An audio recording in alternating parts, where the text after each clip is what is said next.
Olá pessoal, hoje nós vamos continuar nossa sequência de aulas à distância e hoje nós vamos abordar o assunto hiperplasia prostática benigna.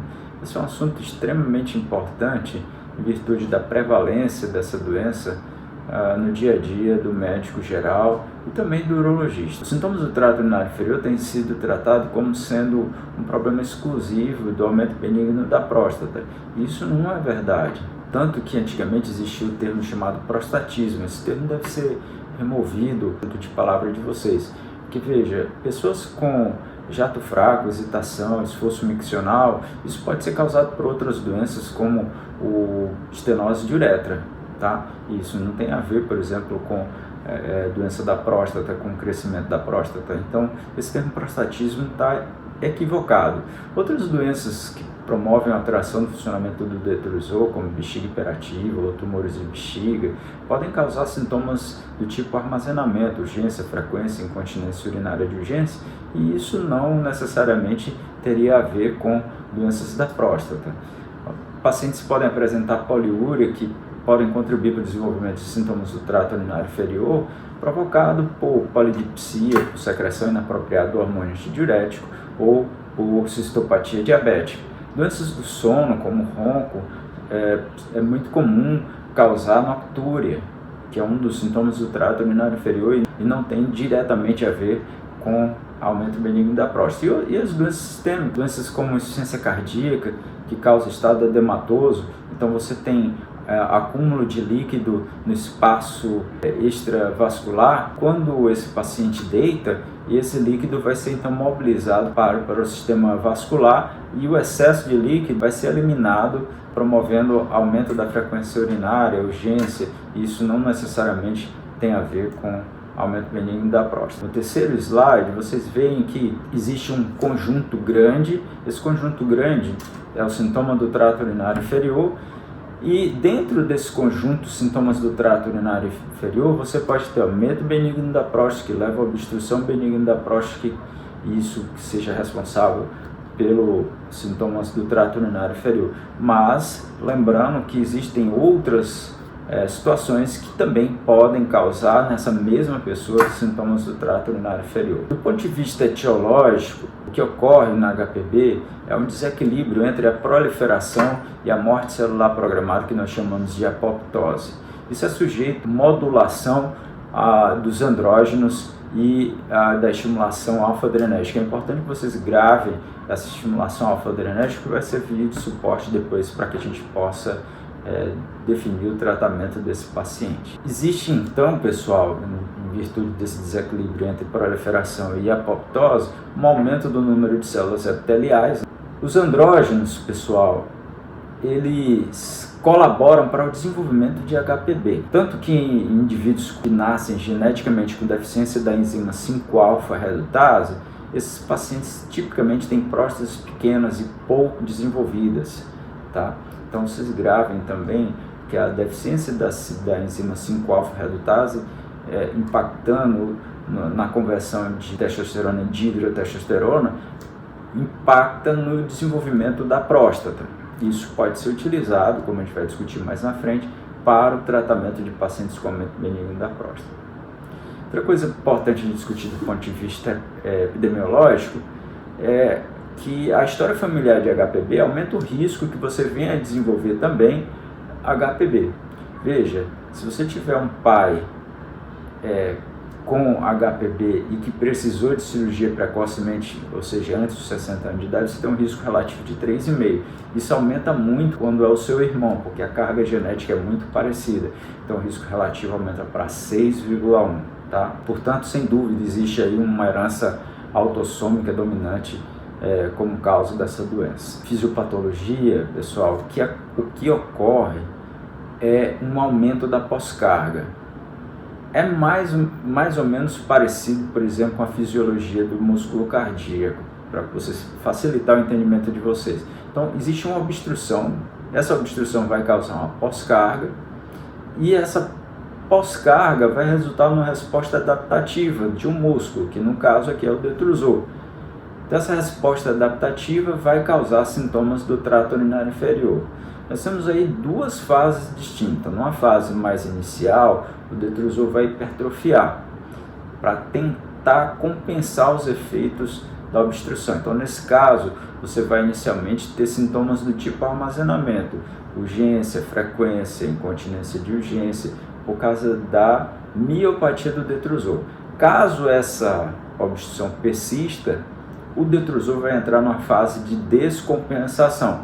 Aí você vai ter uma predominância de sintomas do tipo esvaziamento, como jato fraco, esforço miccional. No slide que trata de fisiopatologia, também é interessante notar que existem outras causas que podem causar obstrução, como eu já falei. A resposta do detrusor ela é modulada por outros problemas, como o envelhecimento.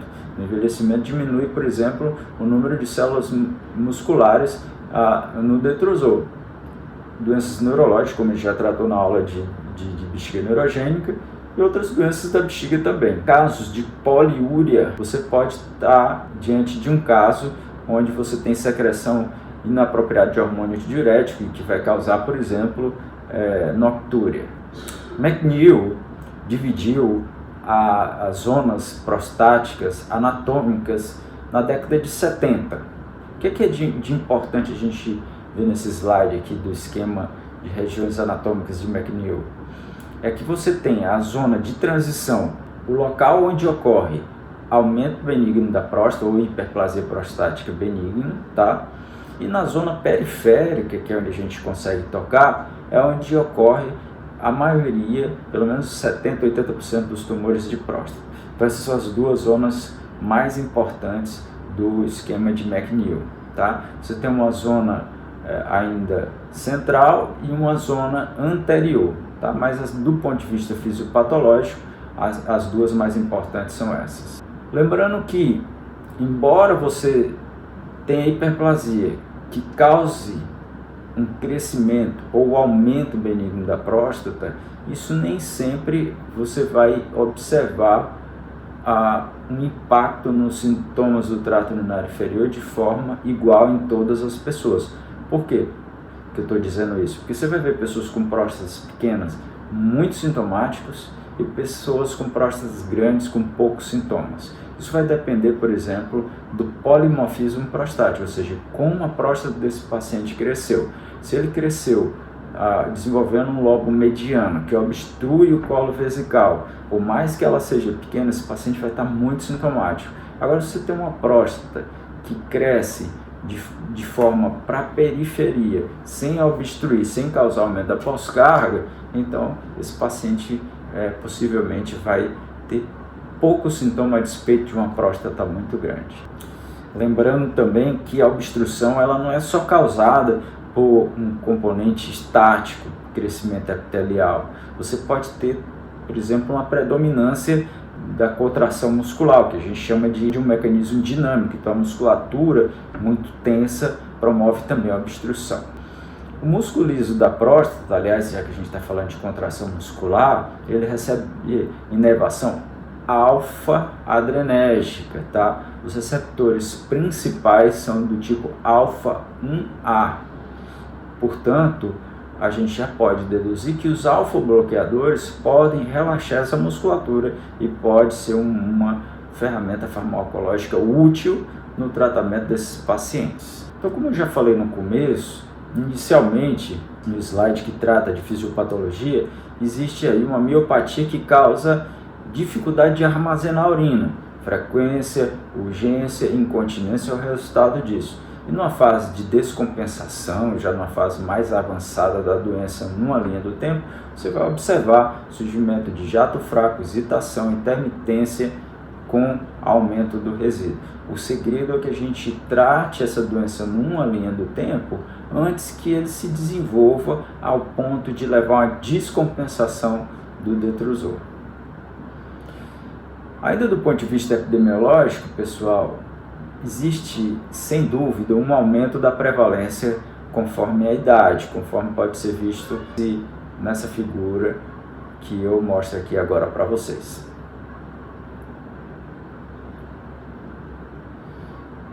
Um ponto muito quente hoje é discutido em termos de fisiopatologia, comparando a disfunção erétil com HPB.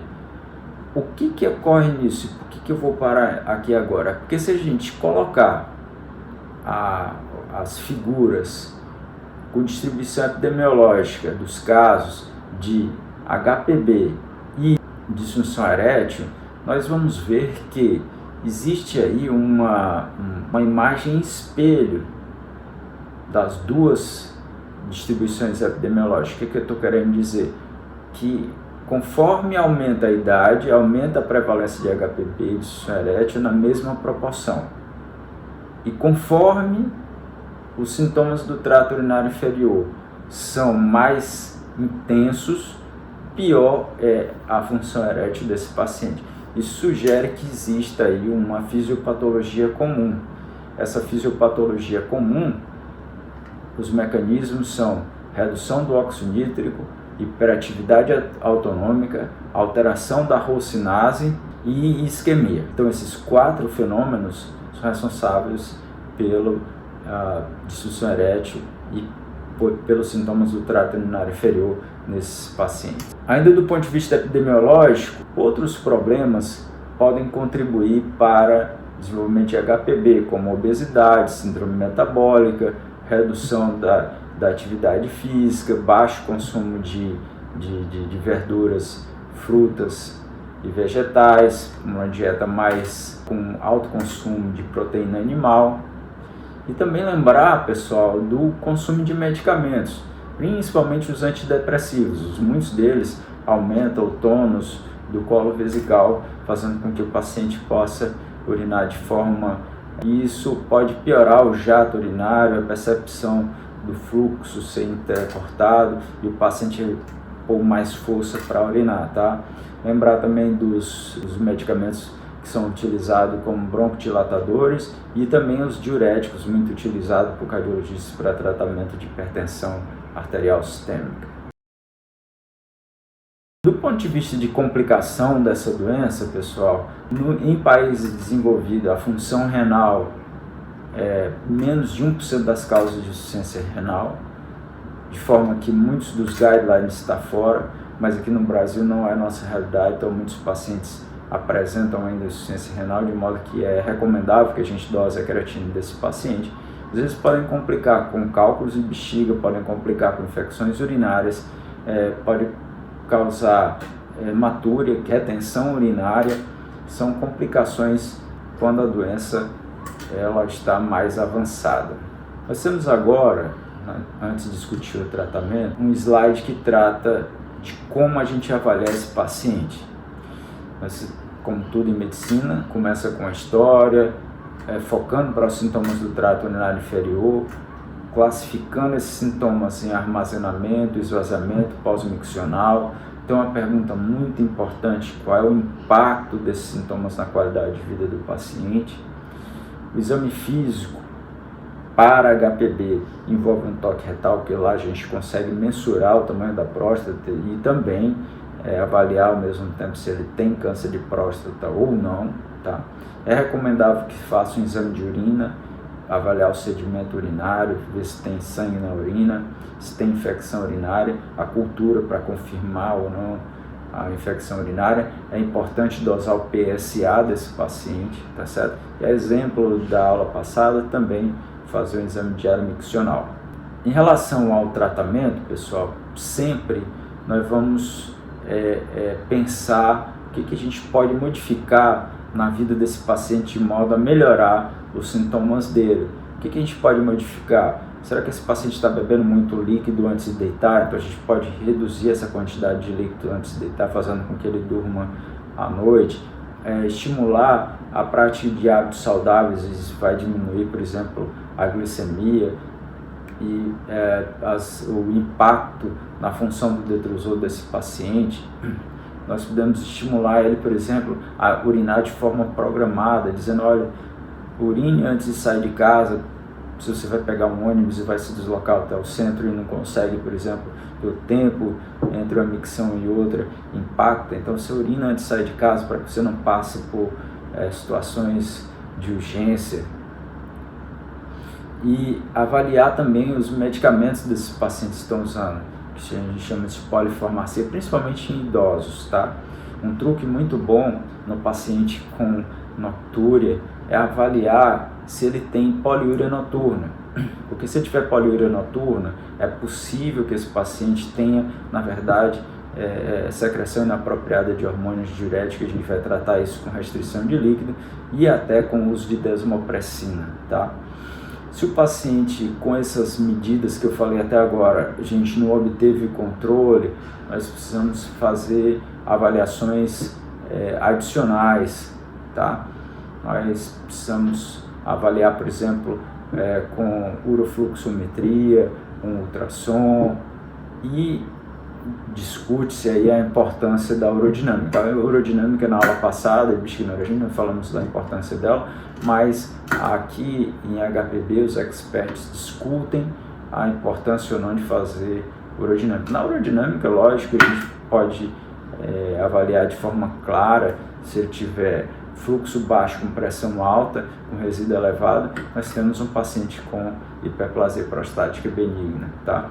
Na avaliação, pessoal, a utilização de questionários é importantíssimo. Nós temos o questionário do IPSS, o IPSS é o International Prostatic Score Symptoms, onde a gente torna uma avaliação subjetiva em objetiva no momento que a gente consegue graduar, ou seja, gera-se um score. E uma pergunta muito importante é a última, onde nós perguntamos para o paciente se ele tivesse passar o resto da vida urinando como ele está, qual seria o impacto na qualidade de vida dele. Então a qualidade de vida é importantíssima. Tem um slide onde você tem uma fluxometria normal, que é um fluxo na forma de um sino.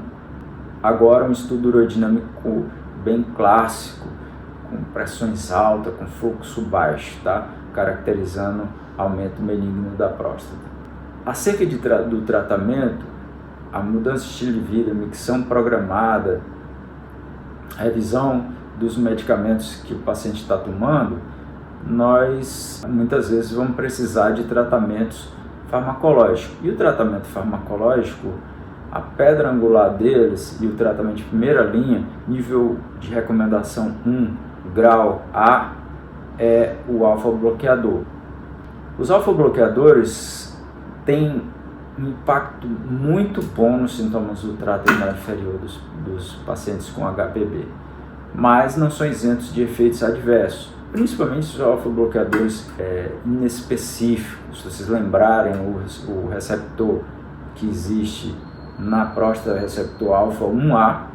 Então, quanto mais seletivo para esse receptor, melhor é esse fármaco, porque se você tiver ativação de receptores alfa-1, alfa-2 e esses receptores que também têm vasos, então vão causar, por exemplo, efeitos como hipotensão postural, tontura, tá?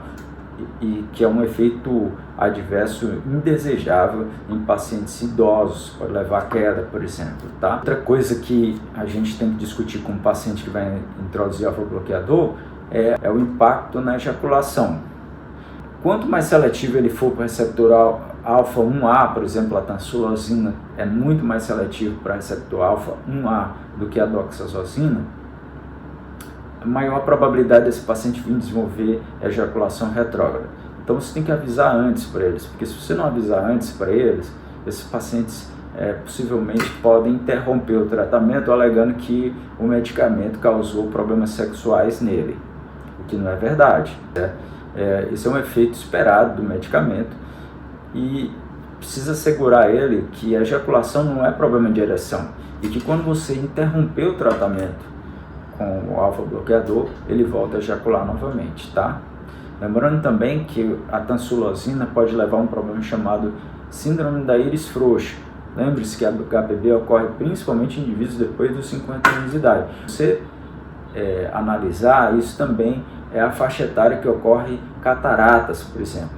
Em pacientes utilizando tansulosina, a íris frouxa pode tornar difícil a ancoragem de lentes intraoculares, fazendo com que elas caiam na câmara posterior do olho, tá? Então, em pacientes que têm catarata e precisam de um tratamento de aumento benigno da próstata, talvez seja melhor vocês tratarem logo a catarata deles, visto que não existe tempo que seja seguro para interromper o tratamento da tansulosina até a realização da cirurgia de catarata. Então se trata logo a catarata antes de começar a tansulosina para evitar essa complicação. Eu falei sobre efeitos posturais, tipo hipotensão postural, tontura em idosos. Existem formas da gente mitigar isso daí.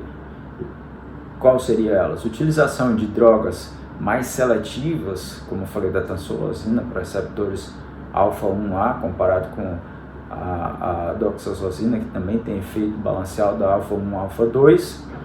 Mas também nós podemos utilizar drogas com liberação prolongada. Essa droga com liberação prolongada evita aquele pico plasmático e gerar, por exemplo, hipotensão postural. Outro truque que a gente pode utilizar em pacientes que só podem tomar doxazosina é que eles tomem à noite, antes de deitar, porque se ele tiver hipotensão postural à noite, ele está deitado mesmo, não tem tanto impacto. E é muito comum também os urologistas fazerem titulação da dose, ou seja, eles começam com 2 mg, observam o comportamento principalmente da pessoa idosa e aumenta isso posteriormente. Vamos falar agora sobre os inibidores da 5-alfa-redutase. Existem 2 tipos de enzimas 5-alfa-redutase, a tipo 1 e a tipo 2. A 5-alfa-redutase, ela é responsável pela conversão da testosterona em dihidrotestosterona, e a dihidrotestosterona dentro do núcleo celular vai ser responsável por síntese proteica. Então, quando você inibe essa enzima, você diminui a quantidade de dihidrotestosterona nuclear, portanto a síntese de proteínas, e diminuindo o crescimento e também promovendo a apoptose das células epiteliais prostáticas. Ou seja, o resultado é que você vai diminuir o volume da próstata. O alfa-bloqueador não diminui o volume da próstata. Nós observamos que pacientes utilizando inibidores da enzima 5-alfa-redutase diminuem cerca de 30% o seu volume prostático e cai pela metade o nível do PSA dele. É importante isso também, porque quando a gente estiver tratando o indivíduo com inibidor da 5-alfa-redutase, o PSA dele, na verdade, tem que multiplicar por 2. A dutasterida, ela é uma droga das mais novas, a primeira delas era a finasterida. Ela inibe também a enzima tipo 1, que está fora da próstata, tá? Causa uma redução mais significativa da dihidrotestosterona comparado com a finasterida. Mas do ponto de vista clínico, é irrelevante. A finasterida como a dutasterida tem o mesmo impacto em vários estudos, como o MTOPS, que é o Medical Trial of Prostate Symptoms, ou o estudo COMBAT. Está aqui no estudo COMBAT, o primeiro Medical Trial of Prostate Symptoms foi utilizada a finasterida e o COMBAT foi utilizada a dutasterida. O impacto foi o mesmo. Relatar para o paciente que os inibidores da 5-alfa-redutase têm efeito sexual. Eu falei que o alfa-bloqueador causava, por exemplo, ejaculação retrógrada. Mas nesse caso, nós temos aqui, por ele atuar via testosterona, os pacientes podem vir a desenvolver diminuição da libido e alterações da ejaculação e disfunção erétil também, embora numa porcentagem muito baixa, todos abaixo de 10%, mas isso deve ser relatado. Eu falei de 2 estudos, o MTOPS e o COMBAT. O que tem de importante nesses 2 estudos? É que a combinação do inibidor da 5-alfa-redutase com o alfa-bloqueador foi superior do que o uso do alfa-bloqueador em termos de risco de retenção urinária e risco de cirurgia, tá? Então, quando você combina o alfa-bloqueador com o inibidor da 5-alfa-redutase, quer seja finasterida, quer seja dutasterida, repetindo, você diminui o risco de retenção urinária e diminui o risco de cirurgias, tá? Em termos de impacto nos sintomas, eles são semelhantes, até porque o inibidor da 5-alfa-redutase vai demorar 6 meses para gerar o efeito esperado. Então, o efeito inicial, no impacto nos sintomas do trato urinário é realmente por causa do alfa-bloqueador. Mas quando você estiver pensando em reduzir progressão da doença, diminuir risco de retenção, diminuir cirurgia, você vai precisar de algum esquema que utilize o inibidor da 5-alfa-redutase. Existem outros tratamentos clínicos, como o inibidor da PDE5, que pode ser utilizado também para pacientes com próstatas pequenas, com sintoma do trato urinário inferior e disfunção erétil. Eu posso utilizar, por exemplo, o inibidor da 5-alfa-redutase para tratar os sintomas do trato urinário inferior e a disfunção erétil dele. Falando agora propriamente dos tratamentos cirúrgicos, eles são indicados em situações específicas. Infelizmente aqui no nosso meio, alguns pacientes terminam sendo operados porque não conseguem ter acesso ao tratamento clínico.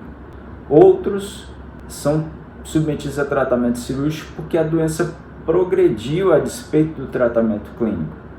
Então a gente observa que inicialmente tem um resultado bom, mas quando a gente vai acompanhando a linha do tempo, esse paciente volta a piorar e não responde mais ao tratamento clínico e termina sendo submetidos a cirurgias da próstata. Então, pacientes que progridem a doença, pode ser necessário fazer ressecção transuretral. Mas existem indicações absolutas de cirurgia, como hematúria. Se o paciente sangrou uma vez, é provável que ele volte recorrentemente a sangrar até que você faça um tratamento cirúrgico, tá? Pacientes com cálculo vesical, porque se você vai precisar fazer um tratamento cirúrgico do cálculo, você já faz o tratamento cirúrgico da HPB, tá? Lembrando que nenhum tratamento clínico tem um impacto tão bom nos sintomas do trato urinário como a cirurgia. A cirurgia, ela promove um aumento do fluxo urinário e diminui significativamente a pressão com que o paciente urina, muito mais que qualquer tratamento clínico. Então, voltando a indicações: hematúria, cálculo, infecção, insuficiência renal. Essas são as indicações absolutas. Indicações relativas: progressão dos sintomas e também lembrar pacientes com retenção urinária.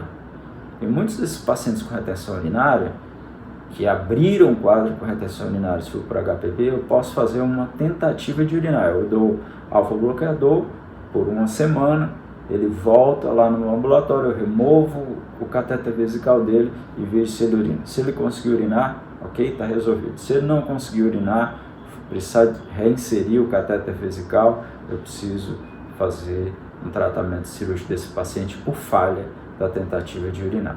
A cirurgia pode ser feita por forma minimamente invasiva, através de RTU, quer dizer, ressecção transuretral da próstata. Existe aí alguns vídeos disponíveis mostrando como se faz uma ressecção transuretral da próstata convencional. Existe também aí disponibilizado nesse mesmo canal um vídeo mostrando como se fazer essa cirurgia com a utilização de um laser verde, que a gente chama de Green Light Laser. Esse laser tem a vantagem de menor risco de sangramento, menor impacto cardiovascular comparado com a RTU convencional, porque ele é absorvido a luz verde é absorvida pela hemoglobina, então isso é muito mais seguro em termos de risco de sangramento. E as prostatectomias, a técnica de Milling e a prostatectomia transvesical. Nesse caso, pessoal, lembrar que não é a prostatectomia radical. A prostatectomia radical é o tratamento que remove toda a próstata, todas as vesículas seminais, mais linfonodos para tratamento de câncer. Nesse caso, nós remover a parte obstrutiva da próstata, ou seja, a zona periférica, anterior e central da próstata continua lá. Ou seja, o paciente ainda tem risco de desenvolver câncer de próstata, precisa ser acompanhado com toque, com PSA. Porque nesse caso, dessa cirurgia de prostatectomia para aumento benigno da próstata, nós só retiramos a zona obstrutiva da próstata. Do ponto de vista de mensagem final que eu gostaria de deixar para vocês nessa aula, é que os sintomas do trato urinário inferior, ou LUTs, como tem nos livros de vocês, tá? Que é Lower Urinary Tract Symptoms, eles não são exclusivos das doenças da próstata. Lembrar que nós estamos tratando pessoas com mais de 50 anos pelo menos. Então existem comorbidades, como eu falei no começo da aula, que podem causar sintomas do trato urinário inferior, mais o aumento benigno da próstata dele. Os sintomas do trato urinário inferior ocorrem tanto por uma obstrução mecânica, pelo crescimento da próstata, mas também por um componente dinâmico de contração muscular. A prevalência ela aumenta com a idade, como eu falei várias vezes. O tratamento inicial deve ser clínico, e na falha do tratamento clínico, nós passamos a tratamentos cirúrgicos, que podem ser minimamente invasivos ou não. E por último, eu quero lembrar da noctúria. Noctúria é um sintoma, mas que mais modernamente nós vamos ver autores elevando esse termo de noctúria, saindo de sintomas para um diagnóstico etiológico definido. Tá? Então eu posso dizer para vocês que o paciente com noctúria pura quase nunca é por aumento benigno da próstata. Pode ser por doenças sistêmicas, como estados edematosos crônicos, secreção inapropriada de hormônios diuréticos, ou distúrbio do sono muito mais frequentemente do que as doenças da próstata. Pessoal, então era isso que eu queria falar para vocês de aumento benigno da próstata. Nós vamos disponibilizar a aula e vamos também mandar um arquivo em PDF para facilitar a leitura de vocês, tá bom? Até um próximo tópico.